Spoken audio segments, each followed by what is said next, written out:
Halo semua fans Wibu garis keras, balik lagi nih bersama Mimin dan tentunya masih di 2D Anime.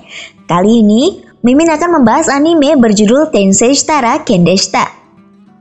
Anime ini menceritakan tentang kisah seorang pria yang tertabrak mobil kemudian masuk dunia isekai. Tapi nggak biasa nih, kan biasanya ya kalau karakter anime masuk isekai itu jadi karakter dewa yang OP gitu kan ya. Tapi kali ini beda. Dia OP sih, tapi di isekai itu dia menjadi sebuah pedang. Nah, penasaran gak tuh? Pokoknya pantengin terus guys, biar gak kepo. Tapi sebelum Mimin lanjut, jangan lupa juga tentunya pasang headset dan seperti biasa, siapin cemilan terenak kalian supaya kalian bisa khusyuk selama menonton. Dan juga, pastikan untuk like, komen, dan subscribe dulu channel ini ya guys. Mari kita intro dulu sebelum kita mulai. Skuy! Hidup tanpa loli, bagai taman tak berbunga. Hai, begitulah kata para om pedo. Aduhai, begitulah kata para om pedo. Oh om suram tanpa loli.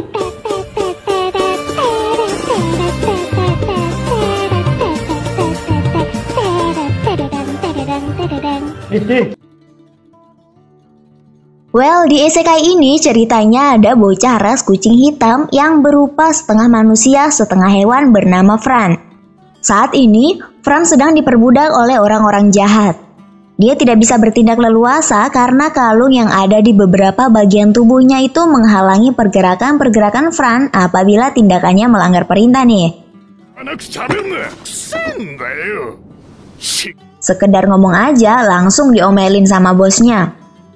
Dari percakapannya, terlihat bahwa ras kucing hitam seperti Fran ini sangat dibenci oleh beberapa pihak, termasuk para penjahat ini.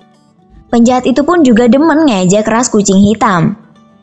Fran yang diejek itu auto terpancing kemudian mencoba menghantam penjahat menggunakan batu, namun gagal karena gelang pengekang itu menahannya.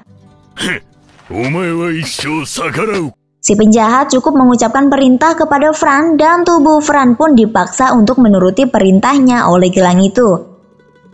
Kemudian di malam hari, setelah ada seorang pria tertabrak mobil, dia terbangun di isekai ini. Dia terkejut setelah melihat dirinya ternyata berwujud pedang. Dia membuka menu dan mengecek status yang berisi tentang detail mengenai tubuh pedangnya. Dan dia termasuk kategori senjata cerdas. Modelnya juga kece ala-ala pedang kelas SSR gitu. Namun dia nggak punya nama nih. Kemudian datang para goblin yang nyoba untuk nyabut dirinya. Namun dia nggak sudi karena dia nggak mau kalau yang make dirinya adalah goblin. Akhirnya dia menebas para goblin itu dan bisa menghancurkan batu kristal yang ada di dalam tubuhnya supaya dapat EXP serta dirinya dapat menambah stat sekaligus skill baru gitu. Ternyata setelah dia mengalahkan monster, dia akan mendapatkan skill-skill yang dimiliki oleh monster itu. Karena saat ini dia tidak memiliki tuan, maka untuk sementara dia leveling karakter sendirian terlebih dahulu dengan tujuan supaya bisa jadi OP dan punya skill yang makin banyak dengan cara membunuh para monster-monster itu. Beragam monster dia kalahkan dan XP-nya melimpah sekaligus dia juga punya skill-skill baru nih. Kemudian saat dia ingin pergi ke area yang lebih jauh, dia berhenti sejenak di sebuah hutan. Lah ternyata tanah hutan itu nyedot kekuatan mananya dan dia jadi nggak bisa ngeluarin skill apa-apa. Jadinya dia tertancap di sana berhari-hari sampai ada yang mau mengambilnya nih. Percuma tuh stats OP tapi nyangkut di tanah ya kan. 1 bulan telah berlalu dan sama sekali nggak ada orang yang lewat di sana. Di saat yang sama, penjahat yang memperbudak Fran diserang oleh monster beruang bermuka 2 nih. Maksudnya Mimin berkepala 2. Para penjahat itu pun tidak memedulikan nasib para budaknya. Mereka hanya memikirkan barang-barang penting yang mereka punya dan memerintahkan para budak untuk mengamankan barang-barang mereka. Bodo amat kalau para budak itu mati. Ketika penjahat itu terbunuh, gelang pengekang yang ada di tubuh Fran tiba-tiba mati, kemudian Fran bisa bergerak secara leluasa lagi. Tiba-tiba Fran melihat si pedang tanpa nama itu yang tertancap di tengah hutan. Saat Fran menyentuh si pedang, tiba-tiba Fran bisa berkomunikasi dengannya menggunakan telepati. びっくり。びっくりしているように Fran sempat kesulitan untuk mencabut si pedang, namun untungnya dia tetap bisa mencabutnya tepat sebelum serangan monster beruang. Karena keadaan semakin genting, maka si pedang langsung menyuruh Fran untuk menjadikan pemiliknya. Skill dan stats milik si pedang pun terbagi dengan Fran dan Fran akhirnya bisa mengalahkan monster beruang itu. 剣術な Fran berniat untuk mengembalikan si pedang, namun si pedang kekeh pengen dijadiin miliknya saja. Saat penjahat yang tersisa menghampiri Fran, penjahat itu berniat untuk mengambil si pedang, namun si pedang langsung mematahkan leher si penjahat itu. ある限り何一つ面倒 Dia juga membakar kontrak perbudakan yang dipegang oleh penjahat, dan sekarang Fran terbebas dari kalung pengekang itu. Fran juga bersedia untuk menjadi pemilik si pedang, karena dia sangat berambisi untuk mengevolusi ras kucing hitam sehingga dia harus menjadi kuat nih. Karena si pedang tidak mempunyai nama, Fran pun memberinya nama Shishou atau Master. 師匠。は師匠 Well, suatu hari Fran bertemu dengan kurir JNE zaman dulu yang sedang mengangkut barang tiba-tiba diserang oleh para goblin. Fran yang melihat itu langsung membantunya mengalahkan para goblin nih.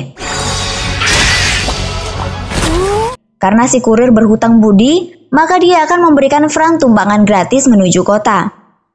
Dia bercerita kalau akhir-akhir ini para monster kecil sering menyerang kota karena ada keributan di kebun tempat si Xiao bertarung tempo hari.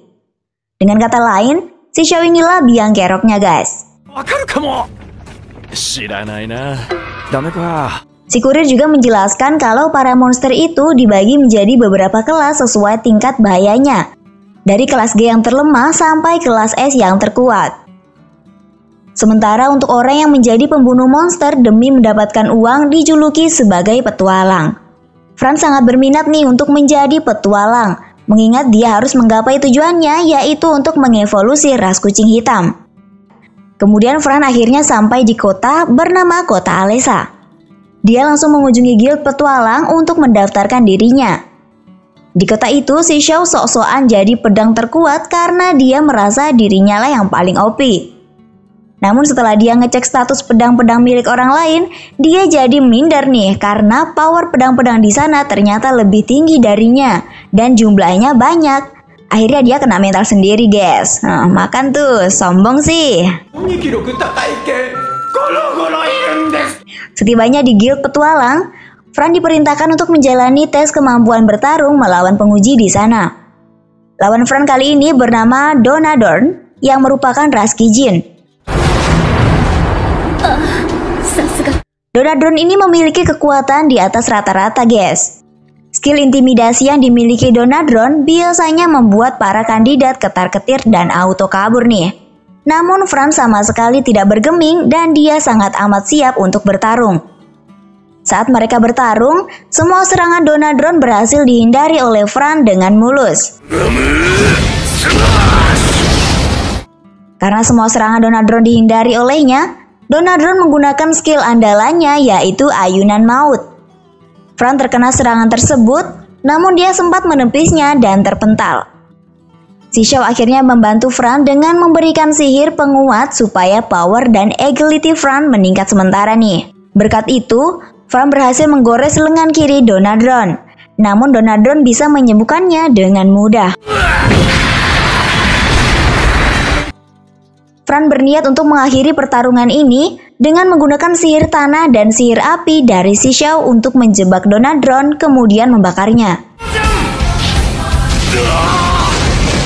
Kemudian dilanjut Fran memberikan serangan ulti terakhir untuk Donadorn yang bernama Dragon Fang. Dan akhirnya Donadorn pun tumbang. Fran akhirnya lulus dan berlanjut ke tahap wawancara dengan ketua guild bernama Clem. Clem mencoba untuk menganalisa Fran namun berhasil ditangkal oleh si Xiao karena si Xiao juga memiliki skill penangkal analisa dari orang lain nih guys. Clem sempat curiga dengan Fran, namun dia tahu kalau Fran sama sekali tidak memiliki niat jahat sehingga dia menerima Fran untuk menjadi petualang. Kemudian Fran beralih ke tahap selanjutnya, yaitu pembuatan kartu identitas. Di sini Fran diberi kesempatan untuk memilih job yang akan diambil olehnya. Karena Fran ini tergolong kuat, maka opsi job pilihannya juga semakin banyak. Dan dia memilih job pendekar sihir nih. Fran berniat untuk menjual item-item dan monster hasil buruan ke resepsionis guild supaya bisa mendapatkan gold. Dengan bantuan si Xiao, Fran mengeluarkan barang-barang dari inventory milik si Xiao yang jumlahnya tuh kebanyakan. Karena item-itemnya bagus dan jumlahnya banyak, sehingga resepsionis membelinya seharga 195.000 keping emas. Kemudian Fran berniat untuk mencari penginapan, namun dia dihalangi oleh para berandalan. Mereka menuduh bahwa uang yang didapatkan Fran itu adalah uang haram karena mereka mengira Fran mencuri item-item jualannya. Apalagi mereka ini juga termasuk kelompok yang suka merendahkan ras kucing hitam, guys. Mereka menganggap Fran bersekongkol dengan mbak resepsionis yang bernama Nell. Karena mereka sudah menjual item yang lumayan langka, namun mendapat harga yang rendah sehingga mereka merasa tidak adil. Nell membantah hal tersebut karena walau item jualan mereka tergolong langka, namun mereka tidak mengolah dengan baik sehingga harga jualnya juga rendah. Salah satu berandalan akhirnya emosi sendiri dan mencoba menyerang Nell menggunakan pedang namun berhasil dilindungi oleh Fran. Karena mereka ini juga merendahkan ras kucing hitam, akhirnya Fran sudah tidak bisa menahan amarahnya sehingga ia memotong kedua kaki berandalan itu tanpa gerakan apapun. Fran bisa melakukan ini karena dia telah berhasil menggabungkan dua skill menjadi satu. Sehingga dia bisa menggunakan kekuatannya tadi tanpa harus menghunuskan pedang, guys. Fran juga bisa menumbangkan berandalan yang lain dengan teknik tinju getaran. Akhirnya si berandalan yang kakinya terpotong tadi ini justru harus menanggung biaya kerusakan terlebih dahulu sebelum mendapat penyembuhan. Kemudian tiba-tiba dia didatangi oleh blacksmith misterius bernama Galus yang sejak tadi membuntuti Fran dan si Xiao. Oh ya, BTW Galus ini juga mengetahui kalau si Xiao ini adalah senjata cerdas, guys, karena dia memiliki mata dewa juga nih. Galus memberi Fran armor high quality dan ukurannya sangat pas. Mata dewa milik Galus ini mampu menembus sihir penangkal analisa milik si Xiao sehingga dia bisa mengetahui detail mengenai si Xiao. Karena si Xiao terkejut, dia sampai keceplosan bahwa dia ini bisa telepati dengan Fran. Galus menjelaskan pedang-pedang yang memiliki power lebih tinggi dari si Xiao belum tentu lebih kuat, karena masih ada status konduktivitas magis yang juga berlaku sebagai tolak ukurnya, guys. Gampangnya, status ini berfungsi untuk meningkatkan status power yang dimiliki pedang.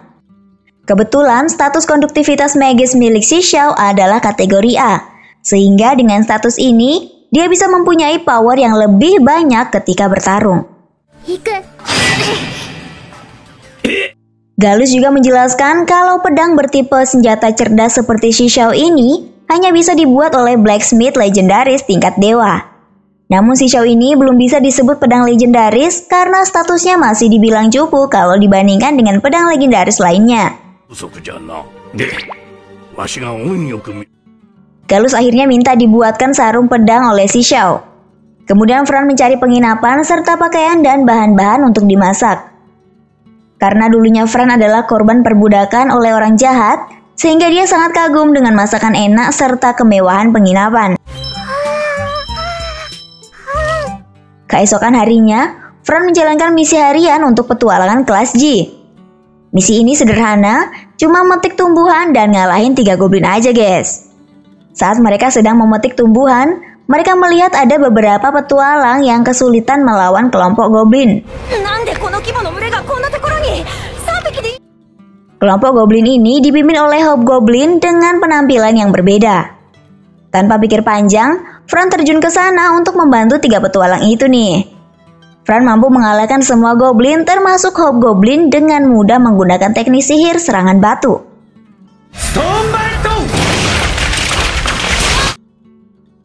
Fran juga mendapatkan XP yang cukup banyak yang bisa naikin levelnya nih. Wah, bahkan Fran mampu menggunakan skill Heal Area untuk menyembuhkan 3 petualang itu sekaligus. Mereka menjelaskan bahwa kemunculan Hobgoblin menandakan bahwa para Goblin telah menyerbu dipimpin oleh Raja Goblin. Ternyata masih ada satu Goblin yang bersembunyi. Goblin itu memanggil bala bantuan namun langsung dibunuh oleh Fran. Akhirnya Fran menyuruh 3 petualang itu untuk kembali duluan dan Fran akan berusaha mengalahkan goblin-goblin lainnya.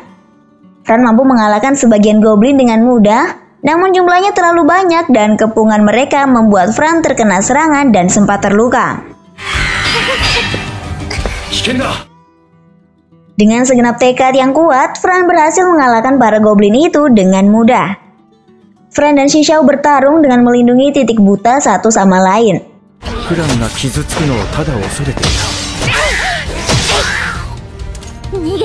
Karena pertarungan ini, Fran pun mencapai level 12. Saat Fran menelusuri lebih lanjut, dia menemukan sarang goblin nih. Fran ingin menyerang sarang itu, namun Xixiao melarangnya karena Fran sudah menggunakan banyak tenaga dan harus istirahat. Setelah itu, Fran mundur untuk mengambil satu bola kristal dari goblin-goblin yang udah mati dan dia didatangi oleh para petualang yang lainnya. Fran memberitahu bahwa dia telah menemukan sarang goblin. Sarang ini muncul secara tiba-tiba sehingga mereka menyebutnya sebagai dungeon. Dungeon itu pun akhirnya diawasi oleh petualang yang lain dan Fran kembali ke kota untuk melapor kepada Klim. Karena kemunculan dungeon ini dianggap darurat, sehingga Klim membentuk pasukan pembasmi yang terdiri dari kelas F ke atas. Klim juga meminta bantuan Fran sehingga Klim akan menaikkan Fran menjadi petualang kelas F. Klim melakukan hal ini karena saat ini kota Alessa masih kekurangan petualang yang kuat, guys. Kemudian Fran mengunjungi Galus. Di sana dia bercerita bahwa dia ingin menyerang dungeon goblin, sehingga Fran harus memperbaiki armornya.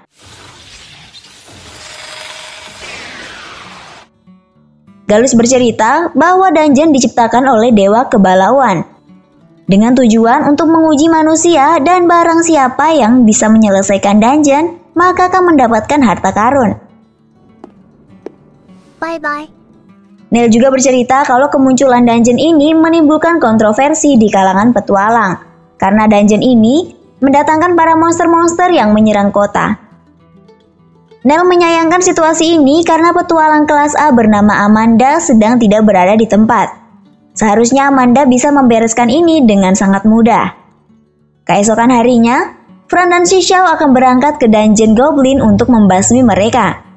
Namun sebelum itu, Fran mengunjungi tempat Galus karena sarung pedang milik Xixiao udah jadi nih. Kemudian Fran tiba di TKP dan bersiap untuk nge-raid dungeon goblin. Tim pembasmi ini dipimpin oleh Donadron. Mereka berencana untuk membunuh Raja dan Ratu Goblin serta membunuh penguasa dungeon yang bertanggung jawab dengan dungeonnya. Apabila si penguasa dungeon terbunuh, maka dungeon akan lenyap beserta para monsternya nih. Saat mereka sedang briefing, tiba-tiba salah satu petualang diserang oleh Goblin. Seketika formasi tim pembasmi langsung hancur karena serangan Goblin ini. Tanpa pikir panjang, Fran langsung berusaha memasuki pintu gerbang sekaligus membantu yang lainnya. Beberapa goblin kecil tampak takut dengan melihat Fran saja nih, karena Fran dijuluki sebagai pembunuh goblin, sehingga beberapa dari mereka lari kocar-kacir. Karena pintu gerbang terlalu sulit untuk diterobos, sehingga Fran menggunakan skill menapa di udara dari Xixiao saat dia melawan monster macan. Beberapa petualang mengagumi skillnya itu.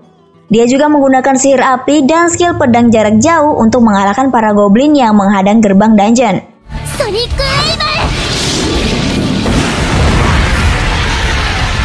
Dia pun akhirnya berhasil membuka jalan dan langsung masuk ke dalam.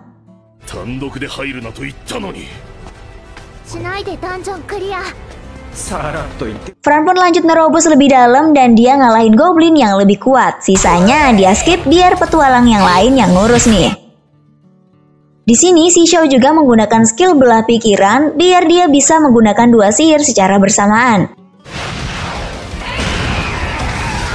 Sesampainya Fran di tempat Raja dan Ratu Goblin, Fran melihat banyak sekali anak buahnya yang ngumpul.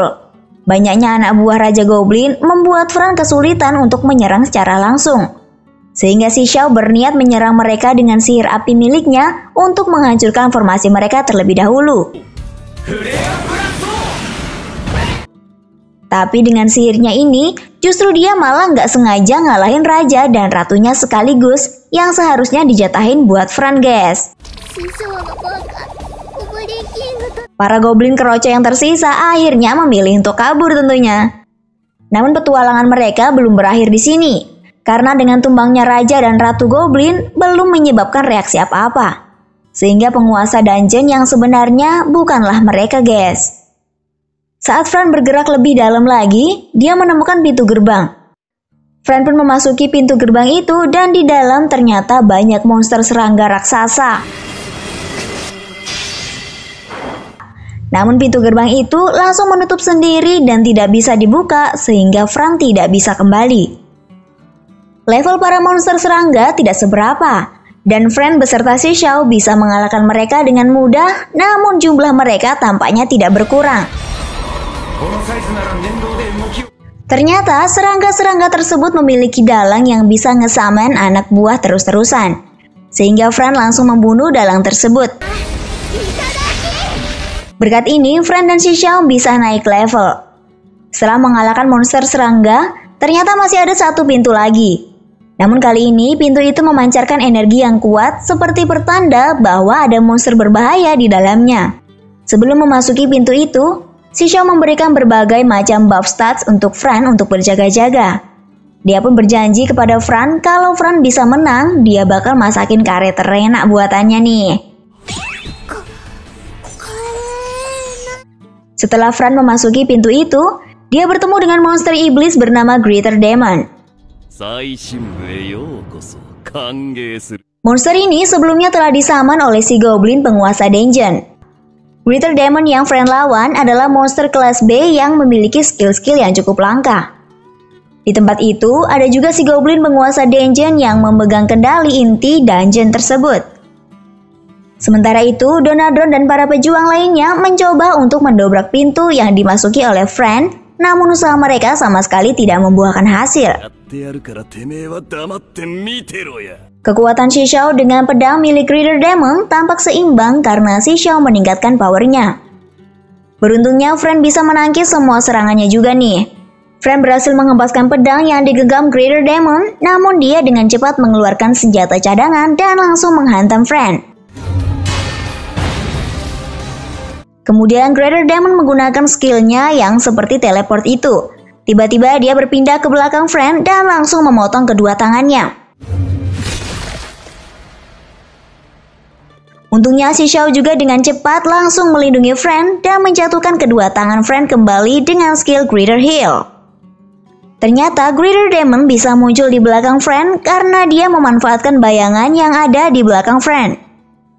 Fran auto melompat ke udara dan memberi serangan yang bisa melukai Greater Demon.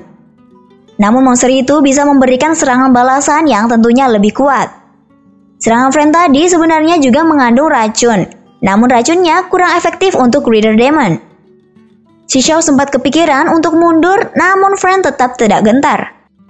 Greater Demon mengakui kalau skill pedang milik Fran lebih unggul, sehingga dia berniat untuk merampasnya nih. Oh ya, monster ini juga punya skill untuk merampas skill orang lain ya guys. Well, setelah Greater Demon merampas skill pedang milik Fran, ternyata dia nggak mendapatkan apa-apa.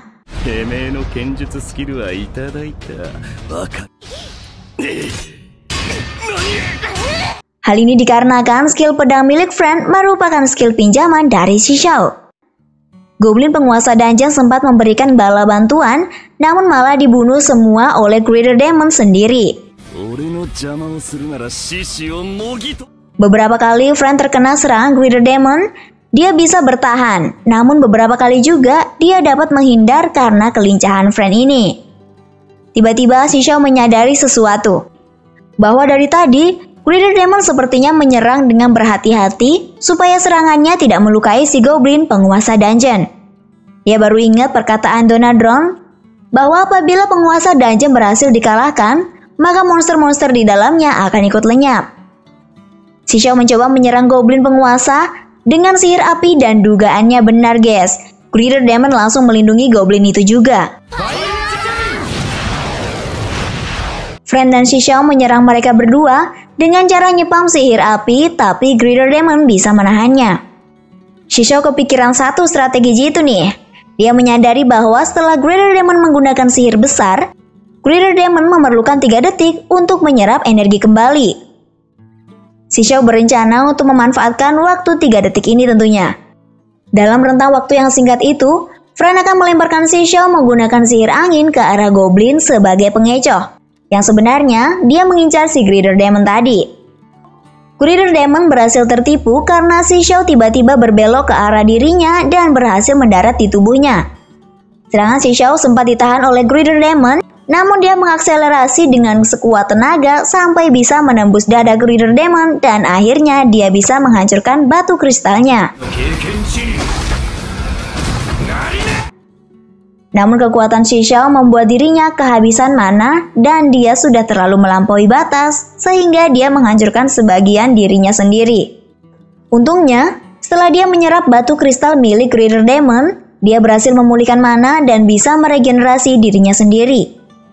Kemudian Fran mengambil pedang milik Greater Demon, lalu dia memotong tangan si Goblin dan dia malah mati sendiri. Inti dungeon berhasil dimatikan dan dungeon Goblin ini pun berubah menjadi tempat biasa. Donadron dan petualang lain akhirnya bergegas ke tempat Fran karena pintunya udah bisa dibuka nih. Berkat pertarungan tadi, Fran saat ini menjadi level 25 dan Shishao mengalami peningkatan drastis juga nih. Mereka juga meningkatkan skill taker ke level max yang dimiliki oleh Greater Demon yang berguna untuk merampas skill orang lain. Namun delaynya 432 jam alias 18 hari guys. Well, di malam hari Clem memanggil Fran untuk laporan. Dia mempertanyakan tentang batu kristal dari Greater Demon yang memiliki nilai jual sangat tinggi itu. Fran menjawab bahwa dia nggak sengaja menghancurkannya.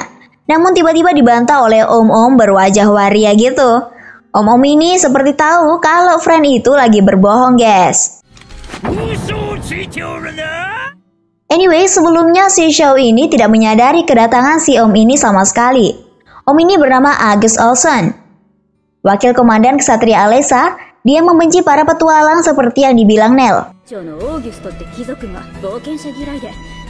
Olsen memiliki skill unik yaitu Sari Dusta yang mampu mendeteksi kebohongan serta mampu meyakinkan orang lain bahwa dia ini si paling benar guys. Olsen memerintahkan Clem untuk menyerahkan Fran kepada Ksatria, namun Clem menolaknya.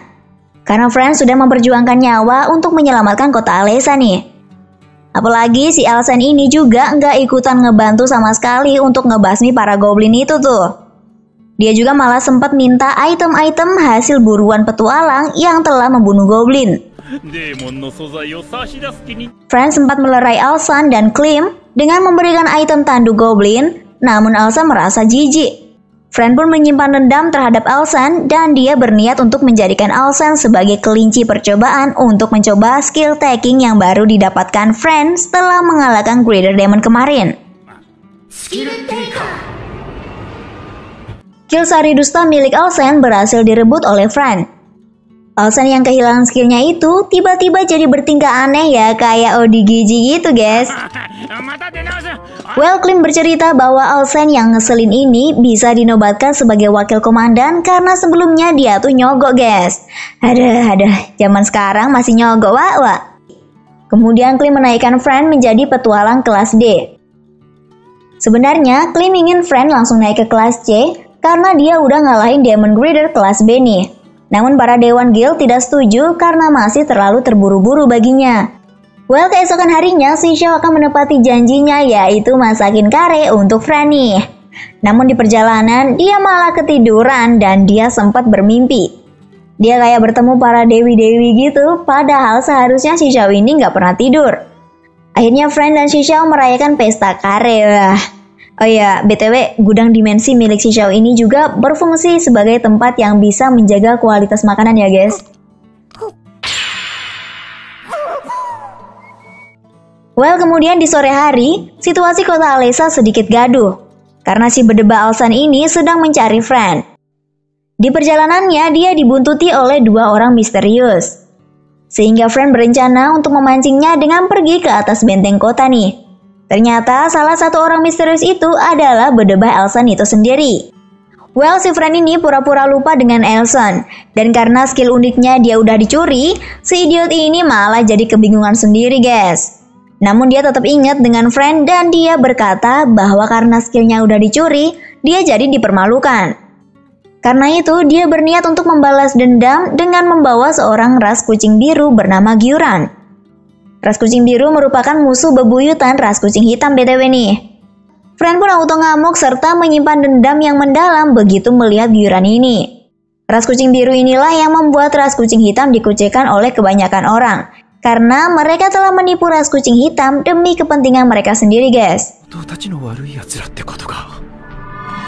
Orang tua Fran dulunya juga kerap kali diserang oleh mereka.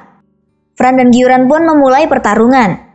Pedang yang dimiliki Gyuran saat ini levelnya berada di atas pedang milik Critter Demon sebelumnya. Sehingga Fran tidak bisa berbuat lebih banyak. Gyuran ini telah melakukan banyak pembunuhan terhadap ras-ras kucing hitam. Apalagi cara membunuhnya terbilang sadis seperti psikopat gitu. Fran sampai kicap karena saking ketakutannya. Namun si Shou memberikan dorongan untuk tetap berjuang guys. Namun gak disangka-sangka, Fran yang ngamuk ini memanfaatkan skill yang ia dapat dari Critter Demon, yaitu memanfaatkan bayangan yang ada di belakang Gyuran sehingga pergerakannya seperti teleportasi. Dan dia mampu memotong tangan kanan Gyuran secepat kilat. Fran kemudian melanjutkan untuk memotong-motong tangan dan kaki Gyuran. Fran pun akhirnya mengakhiri hidup Gyuran dengan memenggal kepalanya. Wah, sadis ya. Kemudian si idiot Elson auto ketakutan melihat aksi Fran ini. Fran sempat kepikiran untuk membunuhnya saja, namun sempat dilerai oleh Klim menggunakan roh air jarak jauh. Klim meminta untuk meringkus si idiot Elson saja karena si idiot itu telah membawa kabur sejumlah uang untuk menyewa Gyuran sehingga ayahnya mencarinya. Kemudian saat Fran ingin keluar ruangan, dia bertemu dengan Amanda, si petualang kelas A.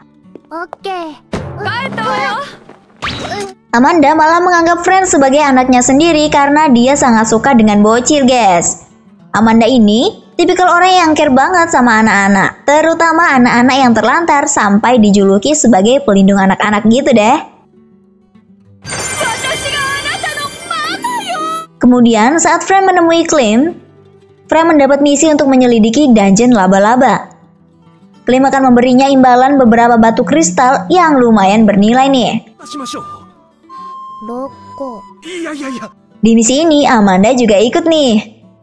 Fran menerimanya dan mendapat 5 buah batu kristal setelah negosiasi dengan Klim. Si Shou pun mendapatkan banyak peningkatan stats dan skill baru juga tentunya. Well, sesampainya Fran di tempat kumpul para petualang untuk nge-raid dungeon laba-laba, Fran tiba-tiba malah diajak buy one oleh salah satu petualang bernama Krat. Karena dia nggak terima Fran naik ke kelas D secara tiba-tiba nih. Krat juga nuduh Fran telah merayu Klim demi bisa menaikkan kelasnya. Karena Amanda nggak terima kalau Fran dikata-katain olehnya, Amanda mencengkram palanya Krat sampai dia memohon ampun. Haha. Anyway, Amanda dan beberapa petualang kelas tinggi lainnya di sini berperan sebagai juri karena dungeon laba-laba akan dijadikan tempat ujian bagi para petualang kelas rendah nih, termasuk Fran itu sendiri. Saat malam hari, mereka berhenti sejenak dan mendirikan camp untuk beristirahat. Lagi-lagi si Krat ini nantang Fran untuk buy one.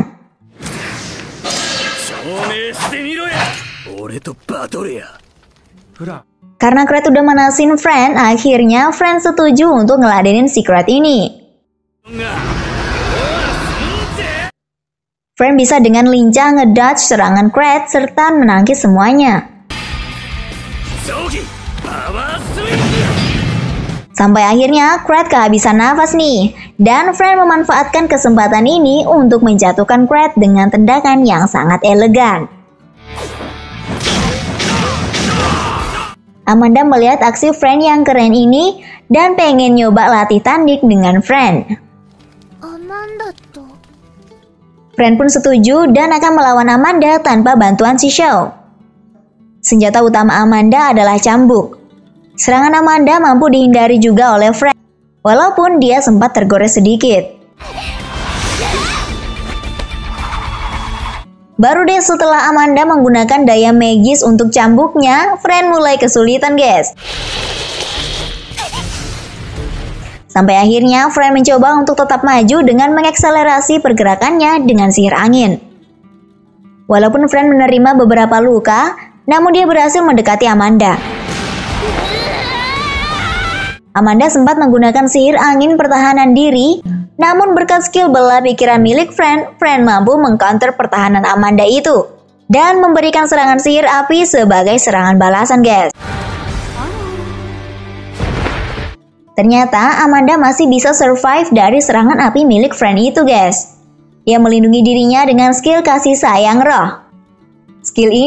Skillnya ini ternyata bisa auto on ketika dia mendapat serangan fatal. Anjir, berarti skill pasif paling OP dong ini. Friend terkena hempasan sampai tubuhnya menabrak bebatuan dan sampai sekarat. Namun bisa langsung di-heal oleh Amanda tentunya. Keesokan harinya mereka memulai penyelidikan dungeon laba-laba. Dungeon ini memiliki 6 lantai. Monster-monster lantai 1-5 kebanyakan monster level cupu yang easy gitu. Sembari menelusuri dungeon itu, Friend belajar teori-teori ilmu bertarung dari Amanda gitu. Baru saat mereka tiba di lantai 6, monster-monsternya mulai sedikit menantang nih. Apalagi di sana situasinya janggal karena seharusnya dungeon ini berisi laba-laba perangkap saja. Namun di lantai 6 ini laba-labanya berbeda. Karena mereka terpojok, akhirnya mereka memilih untuk mundur sementara. Dua anak buah Krat sempat terkena racun linglung dan mereka tampak kepanikan. Sehingga lari-lari gak jelas dan gak sengaja nabrak Friend yang membuat mereka terjebak di perangkap teleporter dan pelepas senjata nih. Friend akhirnya dipindahkan oleh perangkap itu tanpa si Xiao. Amanda juga merasakan ada yang janggal dengan hal ini. Ternyata ini adalah ulah dari monster Trickster Spider. Dari penampilannya, monster ini sangar juga ya. Aura-aura jahatnya hampir sama kayak Greater Demon gitu. Friend dan dua anak buah Krat dipindahkan ke tempat Trickster Spider ini tanpa memegang senjata apapun. Si Xiao mencoba menghubungi Friend melalui telepati, namun juga nggak ada balasan. Amanda dan yang lainnya juga kesulitan untuk mencari Friend. Amanda beserta petualang yang lain membentuk tim untuk mencari Friend. Sementara itu, Friend kebingungan karena tanpa si Xiao dia nggak bisa pakai skillnya. Walaupun Friend bisa menghindari beberapa serangan Trickster Spider, tetap aja dia bakal kewalahan. Amanda dan yang lain tetap aja nggak nemu Friend. Sampai akhirnya si Xiao menggunakan skillnya yaitu nge-summon bala bantuan. Skill ini dia dapetin waktu dia ngalahin monster serangga sebelum melawan Greater Demon itu guys. Walaupun bakal ketahuan Amanda, namun dia nggak ada pilihan lain dan akhirnya nekat untuk menggunakan skill summon. Dia nge-summon serigala Onyx yang mempunyai kemampuan mendeteksi kehidupan untuk mencari Friend. Namun ritual pemanggilannya tidak sesuai prosedur sehingga aliran daya magis dari serigala itu terlalu banyak dan membuat serigala itu malah balik nyerang si Xiao nih. Karena keadaan kepepet, maka si Xiao terpaksa berkomunikasi dengan Amanda. Amanda kepikiran satu cara untuk menstabilkan daya magisnya. Salah satunya dengan memberi dia nama. Setelah si Xiao memberi serigala itu nama, beruntungnya cara itu berhasil dan dia menamai serigala itu dengan nama Urushi.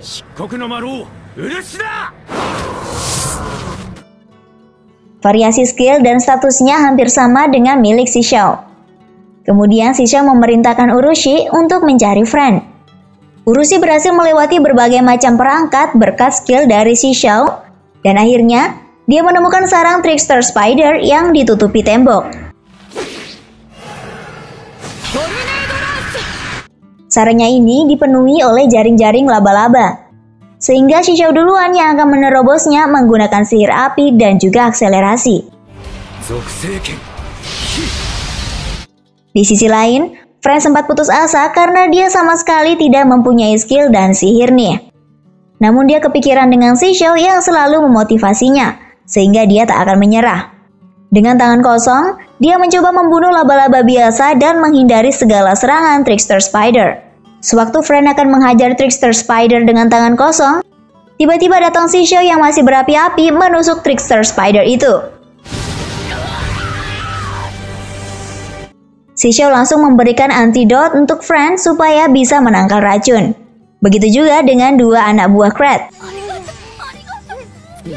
Ternyata Trickster Spider sedang bersembunyi di suatu tempat karena dia terluka. Saat Friend dan Amanda menuju lantai 6 untuk berkumpul dengan petualang yang lain, mereka malah bertemu monster burung hantu. Para petualang yang lain ternyata sedang kewalahan melawan monster laba-laba. Saat mereka berada di ujung tanduk, untungnya Friend dan Amanda datang untuk menyelamatkan mereka.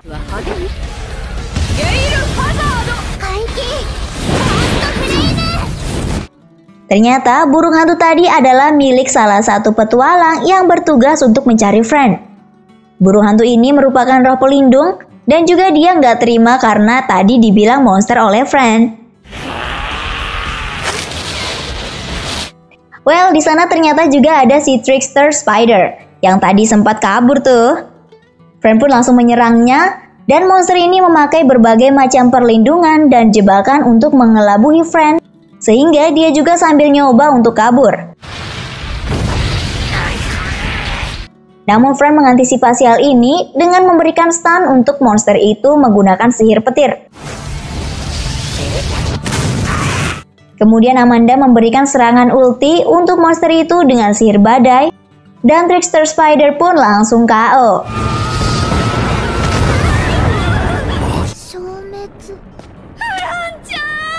Mereka akhirnya membereskan dungeon ini dan menuju tempat inti dungeon berada. Di sana, terdapat harta karun melimpah dan mereka harus merahasiakan dungeon ini. Misi penyelidikan dungeon laba-laba pun akhirnya berhasil. Setibanya di kota Alessa, Friend mendapatkan kesempatan untuk ganti job, guys. Friend saat ini beralih job menjadi pendekar magis. Dia juga mendapatkan satu set armor baru dari Galus yang makin bikin dia tambah kece. Dan juga armor ini punya berbagai macam perlindungan ekstra nih. Friend berencana untuk berkelana ke daerah Ulmut. Kebetulan Galus juga ingin ke sana. Kemudian Amanda mengunjungi toko kelontong yang biasa dikunjungi juga oleh si Friend. Penjaga toko tersebut ternyata adalah teman seperjuangan Amanda nih. Dia bercerita bahwa dulunya dia punya dua anak asuh yang pergi dari panti asuhan, namun meninggal tak lama setelahnya. Dua anak itu merupakan ras kucing hitam sama seperti Friend. Amanda nyesel seharusnya dia membekali mereka berdua ilmu bertarung terlebih dahulu supaya bisa bertahan hidup. Gak heran kenapa Amanda kayaknya sayang banget ya sama si Friend ini. Makanya sewaktu ngelawan Trickster Spider tadi, dia langsung nge-ulti demi melindungi Friend. Karena dia nggak mau Friend bernasib sama dengan dua anak asuhnya itu. Keesokan harinya, Friend akan berangkat ke Ulmut. Saat Friend akan meninggalkan kota Alessa, Friend memanggil Amanda dengan sebutan Mamanda. Karena selama ini Amanda udah sayang banget nih sama si Friend. Amanda auto nangis kejer setelah mendengar ini, guys. Karena sebelumnya dia sempat pengen dipanggil Mama juga oleh si Friend. Oh iya, tahu nggak guys kalau ternyata dua anak asuh Amanda yang Mimin sebutin tadi yang udah meninggal itu tuh, ternyata mereka adalah orang tua dari Friend sendiri nih. Gila, plot twist banget nggak tuh? Nama Friend diambil dari gabungan nama mereka yaitu Fremia dan Kinan. Gila, plot twist ini beneran bikin merinding sih. Siapa yang naruh bawang di sini, guys? Anyway, Klim berhasil menemukan sekaligus menangkap dalang yang membuat monster laba-laba berevolusi menjadi Trickster Spider tadi. Sepertinya dia berasal dari musuh Klim yaitu bernama Raiders. Klim yang awalnya curiga terhadap Friend pun sekarang menjadi percaya kepada Friend karena selama ini Friend adalah petualang yang tulus dan bukan mata-mata dari Raiders. Saat perjalanan ke Ulmut, Friend malah bertemu dengan Necromancer pengguna sihir kegelapan dan bersambung deh. Sayang banget ya, begitulah ending dari anime isekai yang anti mainstream ini guys. Gimana nih, pastinya kepo kan untuk kelanjutannya? Sama Mimin juga kepo nih tentunya. Semoga mereka segera merilis season 2-nya ya, karena Mimin juga kepo nih tentang musuh baru mereka bernama Raiders itu. Terus juga petualang kuat yang tampil di season 1 ini juga masih Amanda doang. Amanda yang kelas A aja skillnya udah OP kayak gitu tuh. Gimana kalau petualang kelas S tuh? Wah. Langsung tulis pendapat kalian di kolom komentar ya. Dan sekian dari Mimin. Jangan lupa klik like-nya dan juga subscribe channel ini biar Mimin tambah semangat tentunya. Dari Mimin, bye-bye dan thank you.